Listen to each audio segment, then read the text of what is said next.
What's up, guys? Jeremy here with FTC. Today we're going to do a little bit something a little bit different here. We're going to talk about my kayak, how I got set up. Then we're going to talk about solar charging lithium batteries. Here we go. Ice-hole power. Get you some. Okay, so we're out here at Merritt Reservoir, about north central Nebraska. We're in a kayak tournament, pre-fishing it. Tournament starts tomorrow.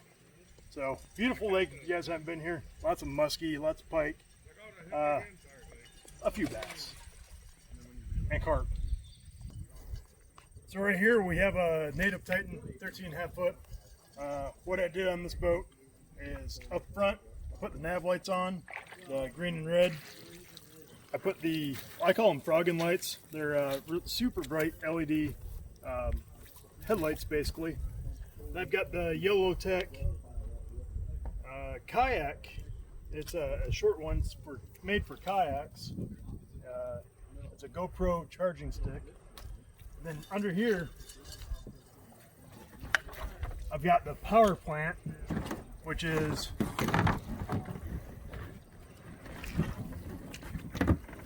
check that out right there. We got two 30 amp hour amped outdoor batteries wired in parallel, so it's 60 amp hours there. Also have a Bluetooth amplifier in there and the Yak Power relay box in there. So up front we got two 5-inch speakers. We've got a voltmeter here. We've got a charging port, USB charging port right here for my phone. We got the wires here for the fish finder. This is the Garmin 73CV. Right here we got the Yak Power control panel. Right here I've got power pole. This is the remote for the power poles. I mounted it right to the seat. Move back here, we've got landing gear, which is really handy for this boat since it's so freaking heavy. Then we've got another power stick from Yellow Tech, another nav light port, the two power poles here, which are, if you got one of these boats, they come with two mounts for these power poles, and they're freaking awesome. Highly recommend them. They're a little bit pricey, but if you're in 7 foot or less, it's a platform. It's like walking on a dock. It's awesome. And then we got the solar panel here.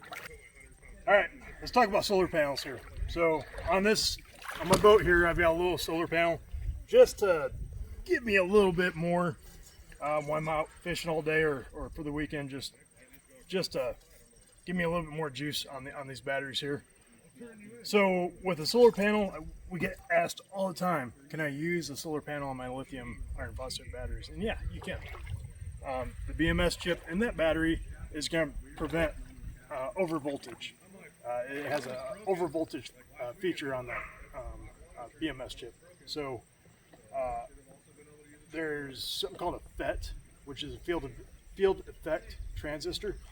And what that's going to do is it's going to regulate the flow of current to that battery. So once that battery is full, it's going to turn off. You're not going to be able to put any more juice into that battery. And then that solar panel, that voltage will actually shoot up to 18 volts or so, which isn't a problem if you're hooked straight up to your lithium battery. But if you're hooked up like I am here throughout the kayak, that could backfeed some components of your kayak and give it 18 volts instead of 12. Or if you had a power box. All the components I use are 12 to 24 volt, so that's not going to be a problem. But if you have, other components, make sure you check the manufacturer's labels on those components. Make sure it can handle, I'd say, at least 20 volts. So, all right. So one more thing about these solar panels, unhook them at night. So especially if you're hooked up to your lithium battery, you don't want to leave them hooked up at night because a lot of times they will backfeed into that solar panel. Not all of them, but a lot of them will.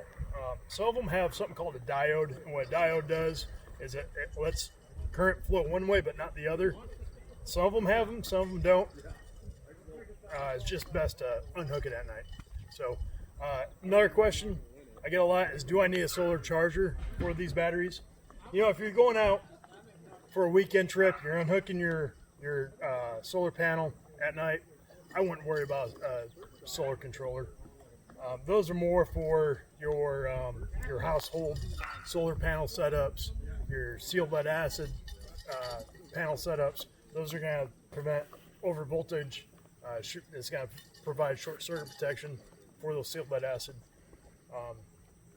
But yeah, I wouldn't worry about them in a setup similar to this or in your power box where you're unhooking every night. If you guys have any questions or comments, make sure you leave them down below in the comment section there, and hit that subscribe button if you haven't already. Thanks, guys.